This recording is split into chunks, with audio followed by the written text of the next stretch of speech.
Existe uma canção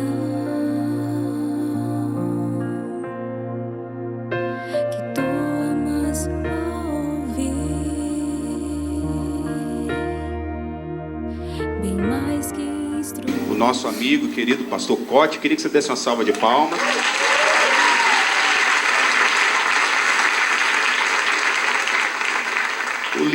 O bispo vai estar no final lá, assinando o livro mais novo, Promessas Nossas de Cada Dia. No final, o bispo vai estar assinando lá. Amém? Passe lá, adquire o seu em nome de Jesus. Levante a sua mão para cá, vamos orar. Glória a Deus. Senhor, nós te damos graça nessa noite. Nós estamos preparados para ouvir o teu conselho. Nós viemos aqui com o objetivo de ser instruídos pelo Senhor. Nós recebemos o pastor Cote como um profeta, como um arauto, como um porta-voz da tua verdade, e que a sua igreja seja elevada pela tua palavra, pelo aquilo que ele vai trazer para nós nessa noite, porque nem só de pão viverá o homem, mas de toda palavra que sai da boca do Senhor. Em nome de Jesus, pastor Cote. Obrigado. Amém, queridos. Glória a Deus, pode assentar, fica à vontade. Só informando, às vezes algumas pessoas gostam, né? Se você quiser ter o esboço da mensagem, está lá no meu Facebook, tá bom? Inclusive, se você quiser acompanhar a mensagem pelo esboço, está lá. Se eu não me engano, é Pastor Cote, tudo junto, @Pastor Cote, não é? Tem um arroba primeiro, depois Pastor Cote, tudo minúsculo. Vamos só levantar um clamor pelo nosso governo, no sentido da gente orar. Pode ficar sentado, só concorda. Pai, nós te agradecemos por tudo que o Senhor tem feito. E juntos aqui, Senhor, nós temos nessa oportunidade, com um só coração, uma só alma, uma só voz, levantamos e nos achegamos a Ti, Senhor, clamando por essa equipe de governo que o Senhor tem preparado para essa nova gestão. Que o Senhor possa cercá-los com os Teus cuidados, com a Tua boa mão. Senhor, que o Senhor possa fazê-los cheios do espírito de sabedoria e revelação. Senhor, que aquela unção que o Senhor deu para José, para Daniel, para Neemias, para Moisés e para tantos outros, que essa mesma unção, o Espírito do Cristo, do Messias, venha sobre esse governo. Senhor, e que realmente seja feita toda a sua vontade nessa nação. Venha o teu reino. Em nome de Jesus, em nome de Jesus, amém. Irmãos, nossa proposta é um alinhamento, e eu gostaria de continuar compartilhando com você dentro de uma perspectiva do Brasil, do que Deus está fazendo nessa nação. Tenho sentido isso, e eu vejo muito claramente um tempo de muita prosperidade pela frente, um tempo de crescimento. Honestamente, me preocupa um pouco, tá? Esse tempo de prosperidade, porque quando uma nação prospera, todo mundo vai a reboque, todo mundo prospera. E a gente sabe, nós vamos ver, o reino de Deus é um reino de abundância. Deus sempre tem muito para todos. Mas eu creio que nós temos um tempo muito especial pela frente, Muita gente vai crescer, muita gente vai prosperar, mas talvez muitos não estejam prontos para isso. Porque a prosperidade, o sucesso, traz muitos perigos. E é sobre isso que eu gostaria de compartilhar um pouquinho com você. Eu queria falar um pouco dentro do livro de Deuteronômio. Ontem nós falamos um pouco dentro do livro de Abacuque, e eu gostaria de falar um pouco dentro do livro de Deuteronômio. Nós podemos resumir todo o livro de Deuteronômio em 3 sermões de Moisés, quando eles estavam ali nas campinas de Moabe, na iminência de entrar na terra prometida. Essa palavra aí, Deuteronômio, uma palavra que alguns têm até dificuldade de pronunciar, não é? Mas deriva do primeiro versículo, quando a Bíblia fala assim: estas são as palavras de Moisés, as palavras que Moisés falou. E quando você mergulha um pouco aí no conteúdo desse livro, a gente pode discernir realmente uma grande preocupação no coração de Moisés. Tinha uma grande preocupação. Esses 3 últimos sermões da vida de Moisés, porque nós sabemos, Moisés não entraria na terra. Ele não entraria. Mas havia algo que ele tinha que lidar e que realmente trouxe uma grande preocupação, e nós vamos chegar lá daqui a pouco. Veja bem, aqui em Deuteronômio 8, eu acho muito interessante esse capítulo, e pessoalmente eu já tive assim experiências muito fortes com esse capítulo. Mas no verso 2, a Bíblia fala assim: recordar-te-ás de todo o caminho pelo qual o Senhor teu Deus te guiou no deserto esses 40 anos, para te humilhar.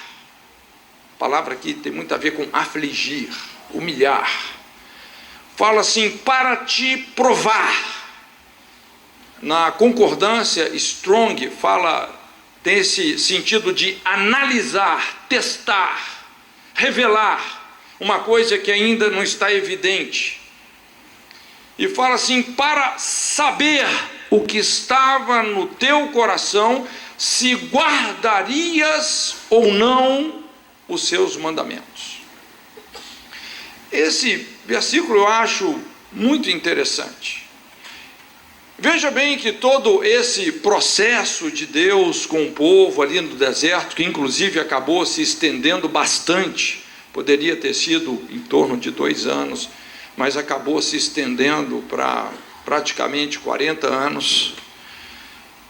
E no fundo, a intenção de Deus, por incrível que pareça, é essa: saber o que aconteceria no futuro.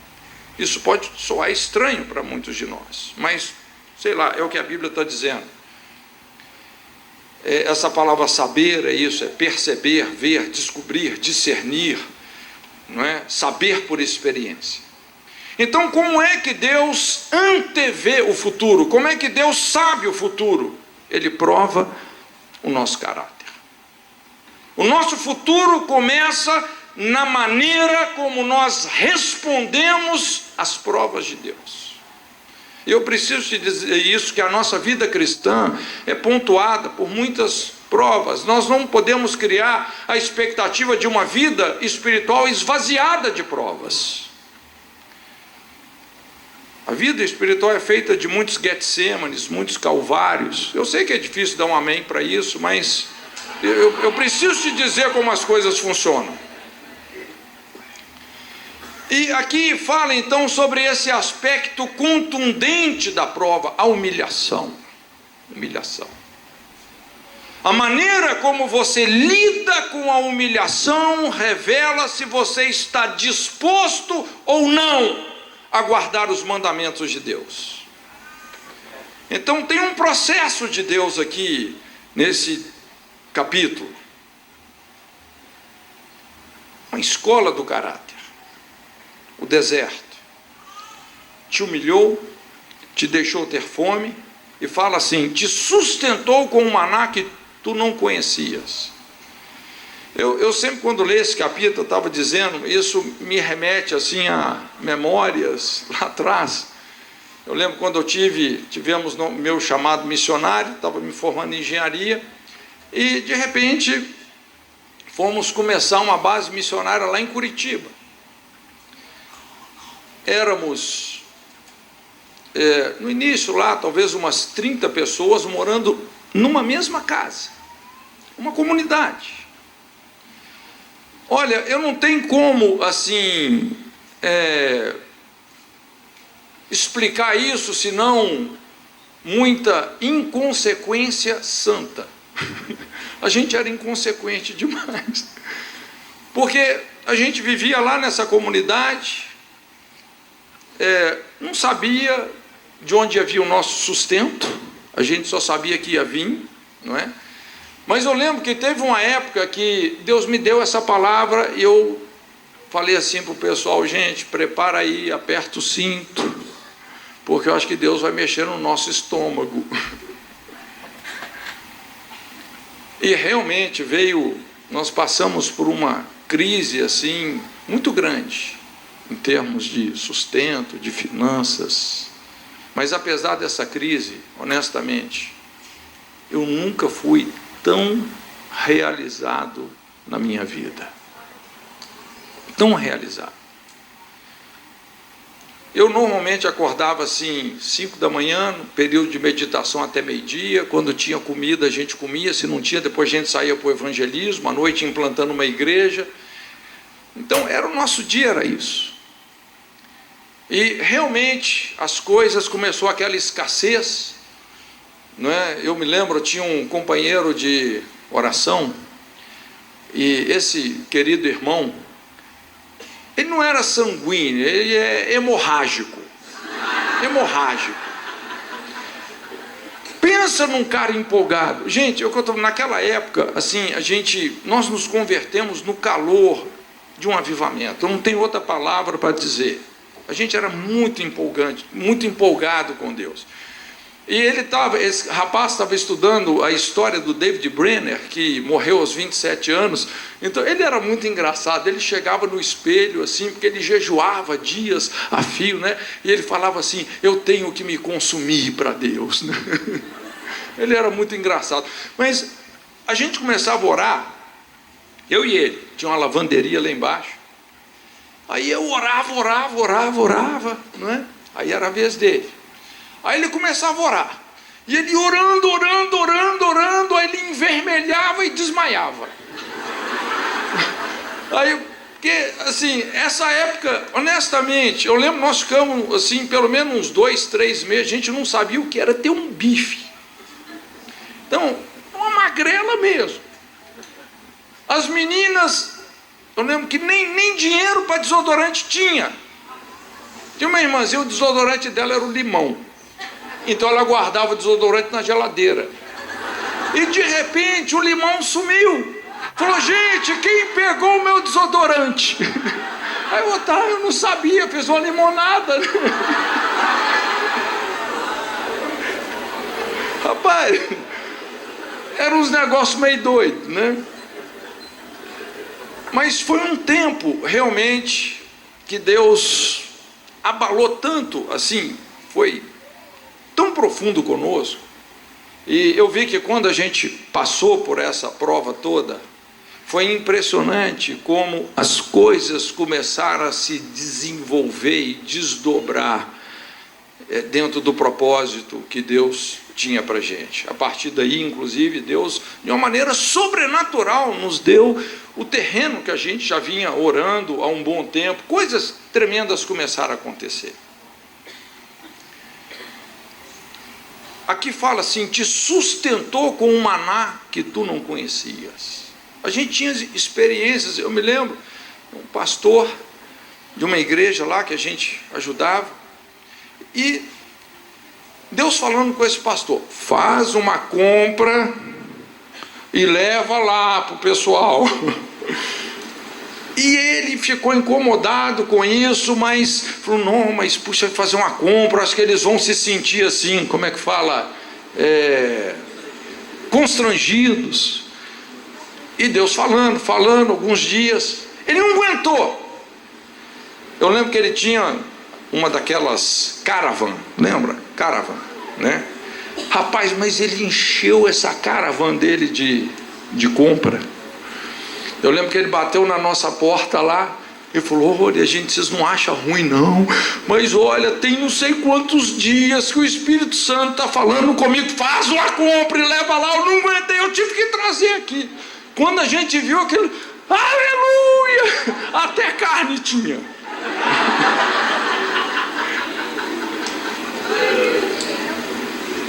Te sustentou com um maná que você não conhecia. No deserto a gente começa a ter essas experiências. Lógico que quando a gente olha para esse contexto do povo de Israel no deserto, é muito importante entender que Deus estava construindo, não era apenas uma nação, mas Deus estava construindo um exército.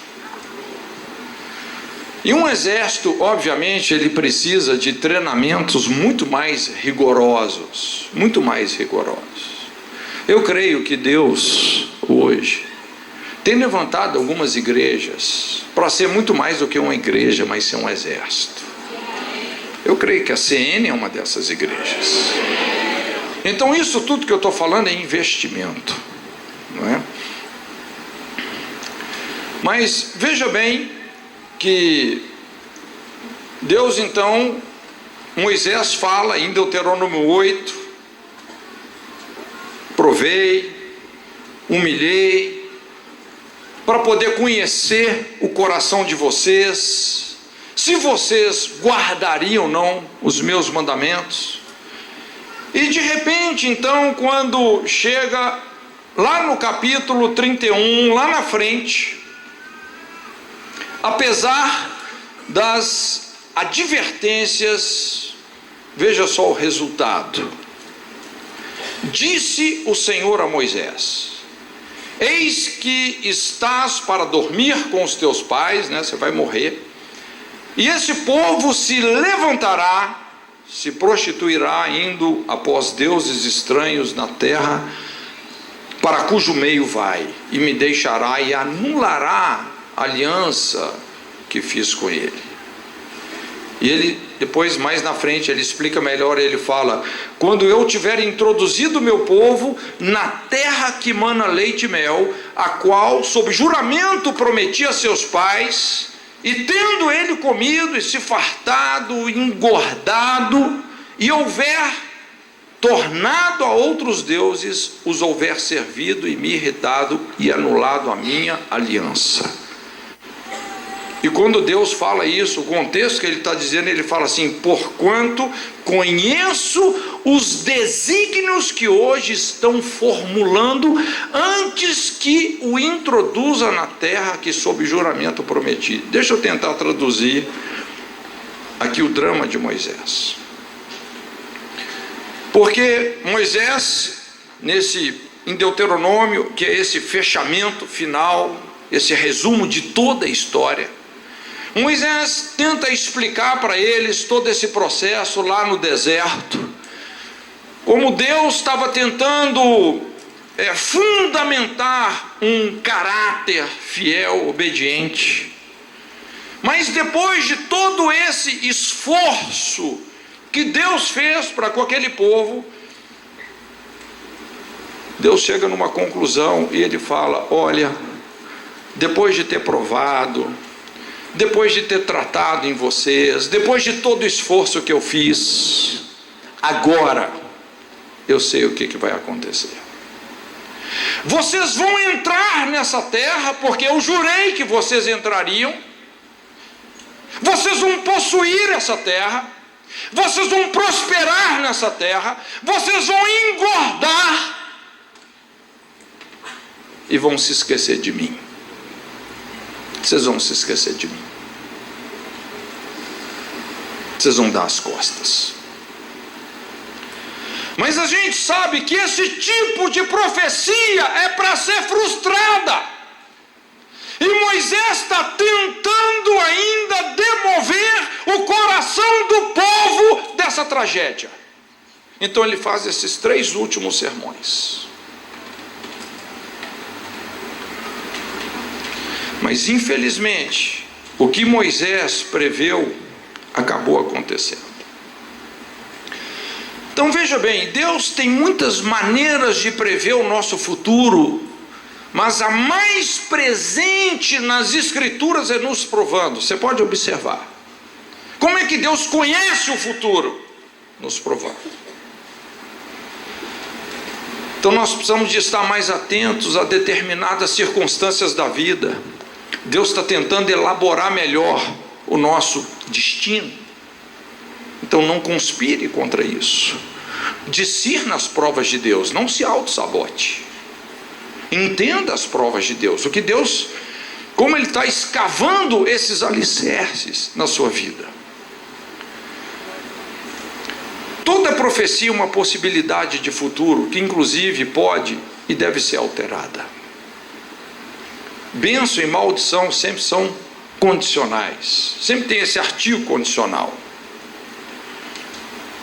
Não existe fatalismo na cosmovisão bíblica. Sempre tem uma possibilidade realmente de nós nos reinventarmos e experimentarmos realmente o melhor que Deus tem para todos nós. Mas é importante nós entendermos que nós seremos provados, principalmente pelas conquistas que nós estamos fazendo. E quanto maiores são essas conquistas, de repente maiores são as provas. Eu não sei se você consegue discernir isso, mas às vezes as conquistas podem nos demover da disposição que nos levou a elas, e nós acabamos perdendo aquilo que realmente Deus tinha para cada um de nós. O povo entrou na terra, eles tiveram grandes vitórias, conquistaram, prosperaram, mas depois de tudo se esqueceram de Deus. Eles foram derrotados pelo sucesso. Veja bem, eles não foram derrotados pelos cananeus, eles foram derrotados pelo próprio sucesso. Por isso, queridos, olha, nós temos que nos livrar dessa amnésia moral. Não dá para esquecer de Deus, não dá para ignorar Deus. É interessante, na Bíblia, a palavra Senhor na Bíblia aparece 7.047 vezes. A palavra Adonai aparece 4.200 vezes. Outros nomes de Deus aparecem mais do que 3.000 vezes. A Bíblia coloca Deus em primeiro, segundo e terceiro lugar. Sucesso mesmo de verdade é você não permitir que o seu sucesso te destrua. É você se manter no sucesso.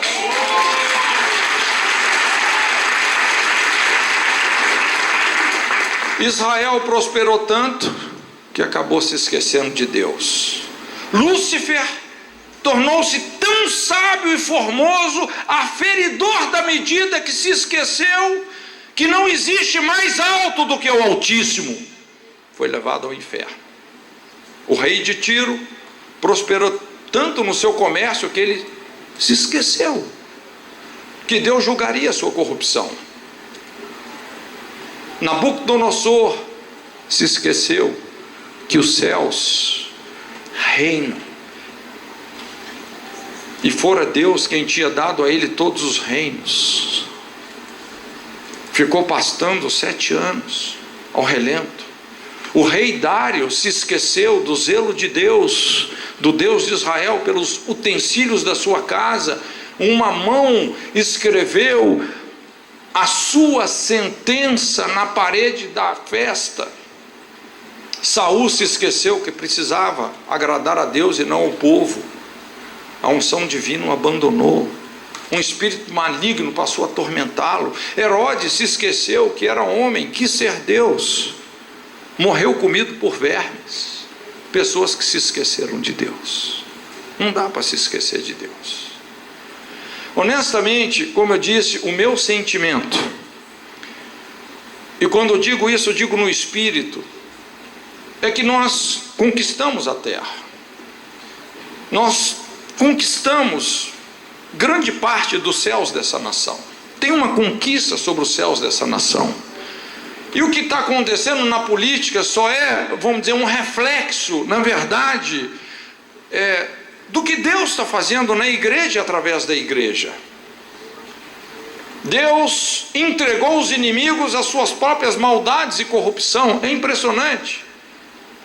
Tem certas pessoas que têm arvorado a bandeira do inimigo, e quanto mais elas tentam reagir, pior fica, mais elas se emburrecem. Porque realmente, como nós falamos ontem, é um tempo que Deus está passando a régua. Nós entramos num novo ciclo, o ciclo das conquistas, do sucesso. Nós vencemos o deserto. Mas até que ponto o deserto também nos venceu? Alguns discernimentos sobre o sucesso, sobre as nossas conquistas. Vamos pensar algumas coisas aqui juntos. Primeira coisa, na verdade, não tem como andar com Deus sem ser bem-sucedido. Primeira coisa. Todos nós estamos destinados ao sucesso. Todos nós. Todos nós. É a nossa herança. Qualquer área da sua vida que você diligentemente ouve a Deus e obedece os seus mandamentos, você será colocado por cabeça e não por cauda. Você está destinado a isso. Mas como eu disse, a coisa não é tão simples assim, porque, segunda coisa, o sucesso é um embrulho com muitas surpresas e perigos. Tem muitas coisas animadoras, mas tem muitas armadilhas. O sucesso esconde perigos, é um terreno escorregadio. É como andar no gelo. Eu não sei se você já tentou patinar, esquiar, né? Olha, você precisa de muito treinamento. Você caminhar no sucesso, você precisa de treinamento. Aliás, um dos meus objetivos aqui já é começar esse treinamento, porque o sucesso está vindo.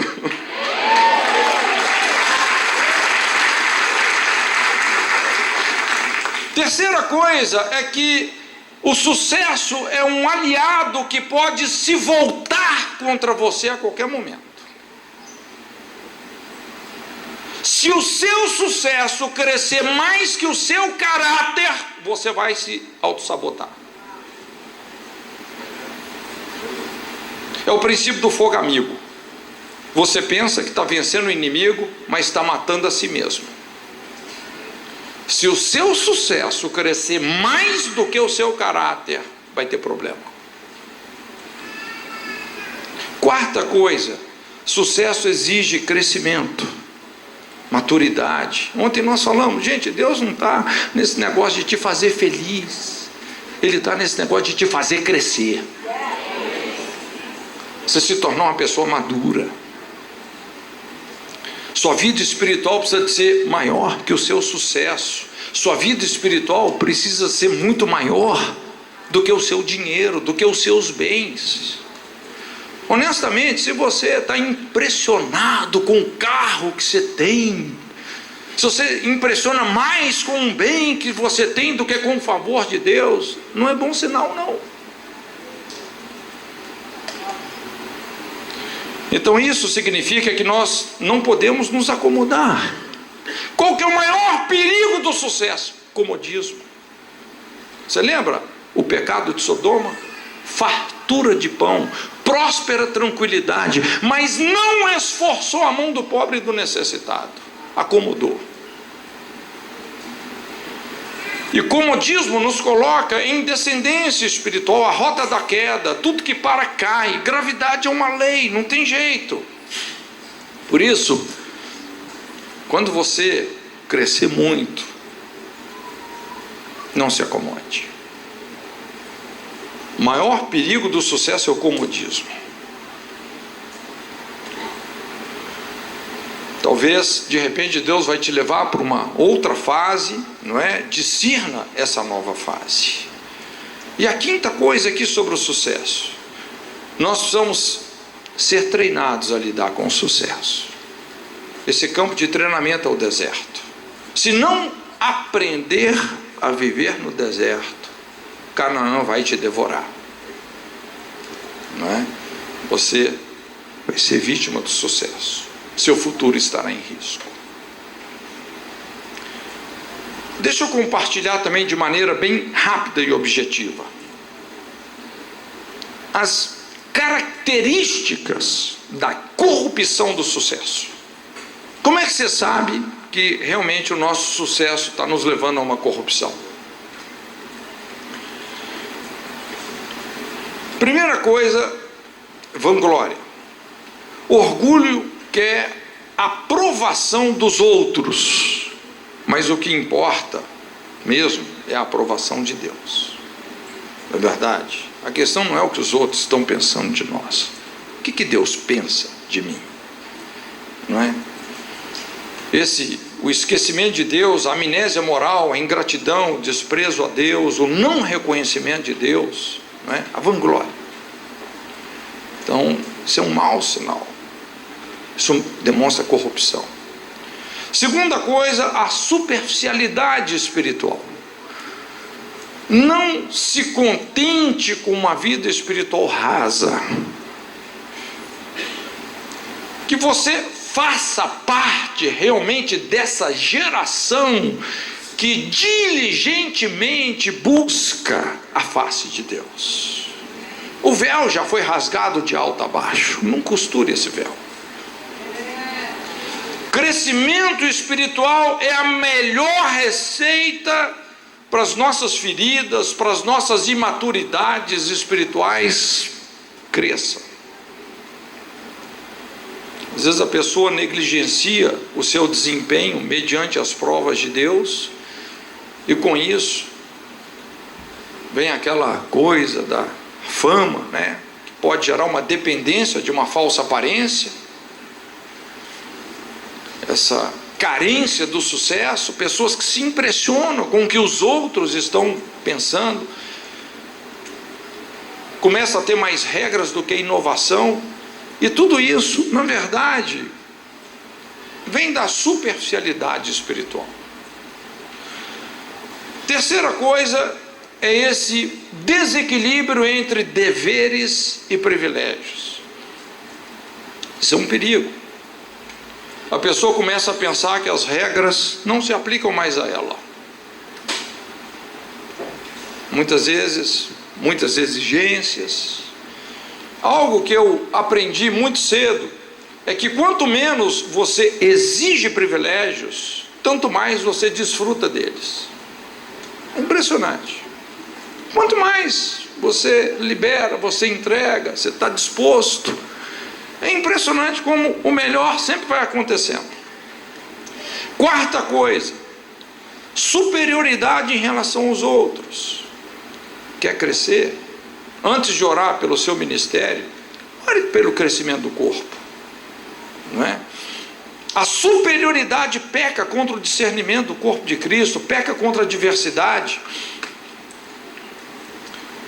Então é muito importante nós discernirmos realmente o corpo de Cristo. Quinta coisa, ostentação. Ostentação não tem a ver com o que você tem, tem a ver com arrogância, sofisticação, artificialidade, ou seja, a inconsistência em relação ao que se tem. Ostentação é o estereótipo do vazio, da insegurança, da carência. É mau sinal. Sexta coisa que mostra a corrupção do sucesso é a falta de acessibilidade e acepção de pessoas. A pessoa perde a simplicidade, pessoas deixam de ser importantes, perde a compaixão. Veja bem que a falta de compaixão não só desumaniza a pessoa, como desespiritualiza. Se tem uma coisa que é o coração do Evangelho, é a compaixão. Jesus olhava para as multidões como quem tinha compaixão. Quando nós perdemos a compaixão, nós começamos a nos tornar frios, técnicos. E o último ponto é o amor às riquezas. Isso é o que mais desvirtua a motivação da pessoa. Significa que, apesar de ganhar o mundo, às vezes a pessoa pode estar perdendo a alma. Veja bem, gente, por favor, não me entenda mal, nada contra o dinheiro, nada contra o lucro. Dinheiro é uma bênção, é um obreiro que não pode faltar, né? Mas o amor ao dinheiro vai te levar a muitas concupiscências nocivas e destrutivas. É o que Paulo fala. Paulo sabe o que ele está dizendo. Então, só para terminar, nós falamos sobre 7 características que apontam para a corrupção do sucesso. Eu quero te dar também 7 princípios para você se manter no sucesso, para você se equilibrar nesse território que é tão escorregadio. O segredo de se manter no sucesso. Na verdade, tudo isso se fundamenta no temor de Deus. Primeira coisa, humildade. Reconhecer a Deus, glorificá-lo. Confia no Senhor de todo o seu coração, não te estribes no teu próprio entendimento. Reconhece-o em todos os seus caminhos, ele endireitará as suas veredas. Não seja sábio aos teus próprios olhos, teme ao Senhor e aparta-te do mal. Humildade. Se existe uma explicação para o nosso sucesso, essa explicação tem nome, é Jesus. Nós temos que reconhecê-lo. Ele tem que ser reconhecido. A quem honra, honra, a quem glória, glória. Segunda coisa para você se manter no sucesso: sensibilidade à correção. Seja sensível à correção. Discirna as provas de Deus. Uma suposta falha da sua liderança pode ser mais do que isso. Pode ser Deus conhecendo ou revelando o que está encoberto na sua vida. Então, diante de uma correção, reconheça, reconsidere, reposicione, se reinvente, seja rápido em aprender, em mudar. Não se sinta ofendido com a correção, não se ofenda com a correção. Na prática, isso pode parecer ser fácil, mas não é. A nossa tendência, quando corrigido, é nos ofendermos. Terceira coisa, uma vida pastoreada por princípios.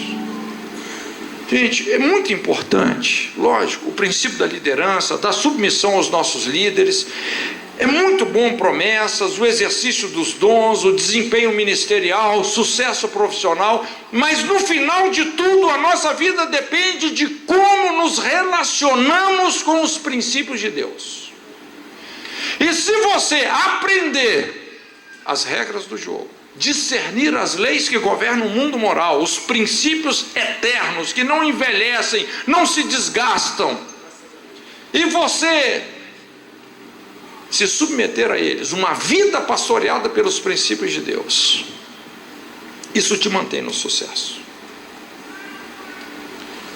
Eu acho que essa igreja é muito privilegiada nesse sentido, muito privilegiada. O que jorra de sabedoria e graça desse púlpito, gente, pouca gente tem, não é verdade? Isso tem de sobra aqui. Então você não tem desculpa. Eu sei que você aplaudiu, né? Mas quarta coisa, está sempre pronto a enfrentar situações desconfortáveis, difíceis, sem duvidar da justiça de Deus. O milagre do exercício da gratidão é que ela transforma o pouco em suficiente. Quando você é grato, o pouco se torna suficiente. Paulo fala: olha, eu sei passar fome como sei ter em abundância. Posso todas as coisas naquele que me fortalece. Qual que é mais fácil? Ter necessidade, às vezes ter até falta, ou ter em abundância? Honestamente, ter em abundância é muito mais difícil. Honestamente. Quinta coisa, não perca a simplicidade ou desfrutar dos privilégios, não é? Então, você pode prosperar. Eu creio que Deus já tem dado e vai dar riquezas para muita gente aqui, mas continue sendo você. Continue sendo você. Não perca o seu propósito, não perca a sua simplicidade, não é? Quando você for exaltado, não se exalte. Sexta coisa, como eu disse, jamais perca a compaixão. Nós vamos de convergir competência e compaixão. Só assim nós vamos nos manter num sacerdócio real. E última coisa, subjugue o amor ao dinheiro. Enxergue o dinheiro como ele é, de fato, apenas como dinheiro. Um recurso a ser usado em prol do reino. Existe uma diferença fundamental entre valor e preço. Tem coisa que tem valor, mas não tem preço. Tem coisa que tem preço, mas não tem valor. Amar o que tem valor e não amar o que tem preço. Não ame o dinheiro. Ame o que Deus ama, as pessoas. Um tempo de muita prosperidade vai vir. Que eu e você estejamos preparados para esse tempo. Que essas preocupações de Moisés, que infelizmente, por mais que ele tentou demover o povo de Israel daquele futuro trágico, que o próprio Deus havia previsto, depois de ter provado e conhecido o coração do povo. Irmãos, que esse não seja o nosso desfecho, muito pelo contrário. Que através do sucesso e da prosperidade que Ele tem trazido e vai trazer, que nós possamos ir muito mais longe no propósito de Deus. Curva sua cabeça então, em nome de Jesus.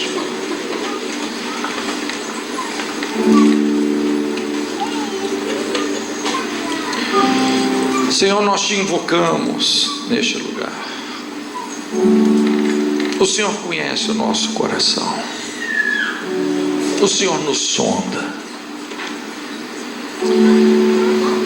Obrigado por tudo que o Senhor tem feito. Obrigado por todo investimento, todo tratamento. Só o Senhor sabe o que cada um aqui tem passado.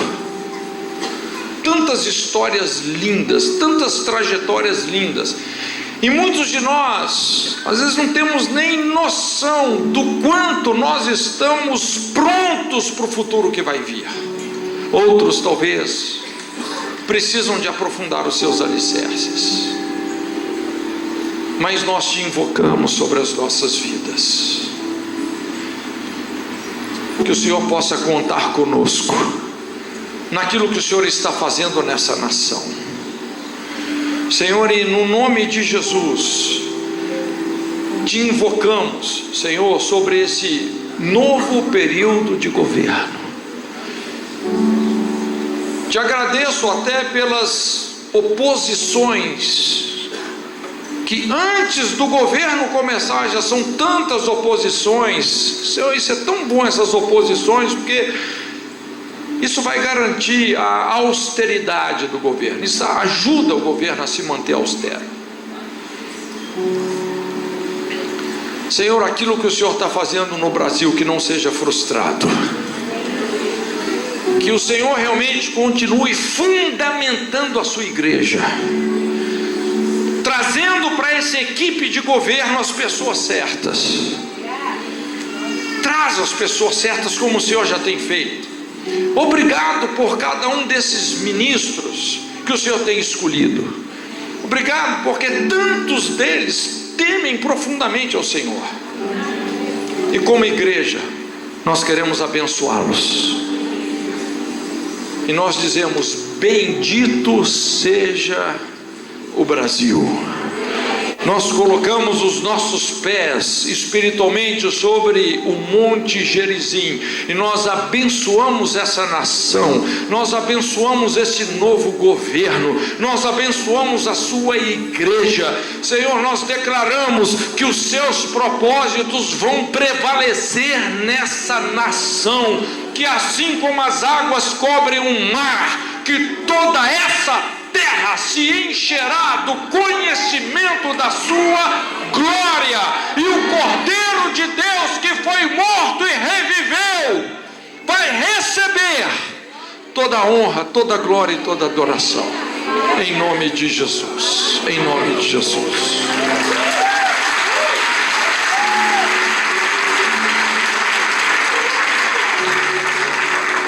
Vamos nos colocar de pé todos.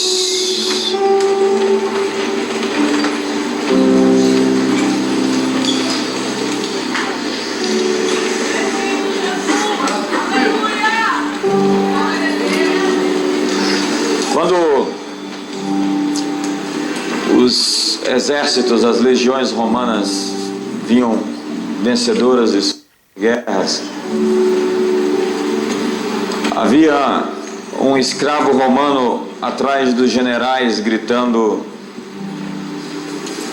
você vai morrer, você vai morrer, você vai morrer.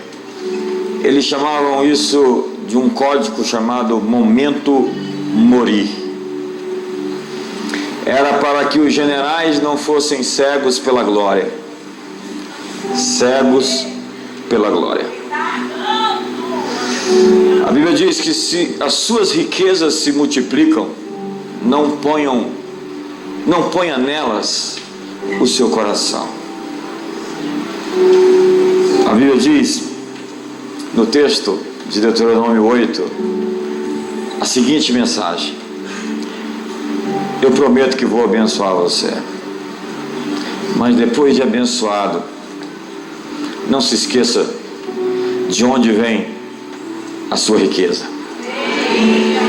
Não se esqueça, porque isso vai causar uma instabilidade a médio e longo prazo.